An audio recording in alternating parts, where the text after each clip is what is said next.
Hi friends, welcome to Mouni cine updates. Back to back 2 serial வந்து நம்ம விஜய் டிவியில் end ஆக போகுது அடுத்த வாரம். ஸோ முதல் நாள் ஒரு சீரியல், அடுத்த நாள் ஒரு சீரியல் வந்து எண்ட் ஆக போகுது. நிறைய ஷூட்டிங் ஸ்பாட் அப்டேட்டுமே உங்களுக்காக இங்கே நான் ஷேர் பண்ணியிருக்கேன். இந்த ஒரு இதில் வந்து ஒரு கோஇன்சிடென்ட்ஸுமே இருக்குது, அதை பற்றியுமே நான் ஷேர் பண்ணியிருக்கேன். ஸோ நேற்றுக்கு வந்து கேக்லாம் கட் பண்ணி வந்து செலிப்ரேட் பண்ணியிருக்காங்க. 3 வருட பயணம் வந்து முடிவடைஞ்சிருக்கு. டோட்டலாக 717 எபிசோடோட வந்து சீரியலை எண்ட் பண்ணியிருக்காங்க. கோஸ்டார்ஸ் எல்லாமே பார்த்தீங்கன்னா ஃபோட்டோஸ், மெமரிஸ் எல்லாமே ஷேர் பண்ணி தேங்க்ஃபுல் மெசேஜும் கொடுத்துருக்காங்க. ஸோ நம்மளோட ஃபேன்ஸ்க்கு, அவங்க கூட ஒர்க் பண்ண co-stars, production team, producer, director எல்லாருக்குமே வந்து அவங்களோட மெசேஜ் வந்து கொடுத்துருக்காங்க. சந்திரகலாவுமே வந்திருப்பாங்கன்னு நினைக்கிறேன். ஷூட்டிங் ஸ்பாட் ஒரு ஃபோட்டோஸ் மட்டும் கிடச்சிருக்கு. சரஸ்வதியோட ஃபேமிலி எதுவுமே இல்லை, வரலையோ என்னன்னு தெரியல. ஸோ அவங்களோட ஃபோட்டோஸ் எதுவும் கிடைக்கல ஃபைனல் டே ஷூட்டிங் ஸ்பாட் அப்போ.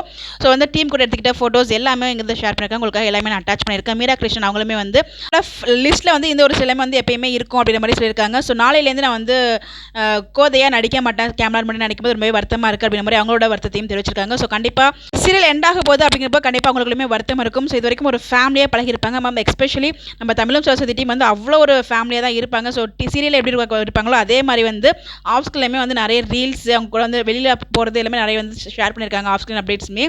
ஸோ அவ்வளோ ஒரு ஃபேமிலியாக பழகிருந்தாங்க. இதுக்கப்புறம் வந்து அவங்களாம் பார்க்க முடியும்னு நினைக்கும்போது அவங்களுக்குள்ளேயும் ஒரு வருத்தம் இருக்கும். கூடிய சீக்கிரமே அவங்களாம் வேற ஒரு சீரியல் கம்பேக் கொடுப்பாங்க அப்படின்னு சொல்லி நம்ம வெயிட் பண்ணுவோம். ஸோ அதை பற்றி அப்டேட் கிடைச்சா நான் ஷேர் பண்ணுறேன். நம்ம சரஸ்வதி பார்த்தீங்கன்னா ஒன் லாஸ்ட் டைம் அப்படின்னு சொல்லிட்டு பீயிங் சரஸ்வதி நம்ம டப்பிங் ரூம்லேருந்து அவங்க அப்டேட் கொடுத்துருக்காங்க. வசு கேரக்டருக்கு ரீப்ளேஸ்மெண்ட் நடந்துச்சு. ஸோ ஃபர்ஸ்ட் நடிச்ச வசுமே வந்து மக்கள் மனசில் ரொம்ப பதிய வச்சாங்கன்னு தான் சொல்லும். அடுத்தது இவங்க ரீப்ளேஸ் ஆகியும் ரொம்ப அவங்க ஈஸியாக வந்து மக்களை அக்செப்ட் பண்ண வச்சுட்டாங்கன்னு தான் சொல்லும். அது ஒரு பெரிய விஷயம். ஸோ 1 year ஆஃப் வசு அப்படின்னு சொல்லிட்டு அவங்களும் அவங்களோட மெமரிஸை ஷேர் பண்ணியிருந்தாங்க.